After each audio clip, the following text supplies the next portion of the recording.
Smart phone చేతిలో వచ్చాక మనుషుల మధ్య మాటలు తగ్గిపోయాయి. పక్కనే భార్యున్నా పలకరించే తీరిక లేదు. పిల్లలు ఆడుకుంటున్నా పట్టించుకునే ఓపిక లేదు. అంతా సోషల్ మీడియా లోకమే. సరిగ్గా ఇలాంటి పరిస్థితినే ఓ మహిళ డీల్ చేసిన విధానం ఇప్పుడు నెట్టింట వైరల్ అవుతోంది. రోజంతా ఫోన్ పట్టుకొని లోకాన్ని మర్చిపోయిన భర్తకు ఆ భార్య గట్టి పాఠమే నేర్పింది. ఇక నా అవసరం నీకెందుకు, ఈ ఫోన్తోనే సంసారం చేసుకో అంటూ అతన్ని ఏకంగా దేవుడి గది ముందుకు లాక్కెళ్ళింది. అక్కడ అసలైన ట్విస్ట్ మొదలైంది.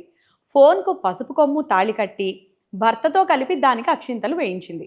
అంతేకాదు, నీ పెళ్ళాం ఇగో ఇదే, ఇక దీంతోనే కాపురం చేయని దీవించి తన బ్యాగ్ సర్దుకొని పిల్లవాడిని తీసుకొని పుట్టింటికి చెక్కేసింది.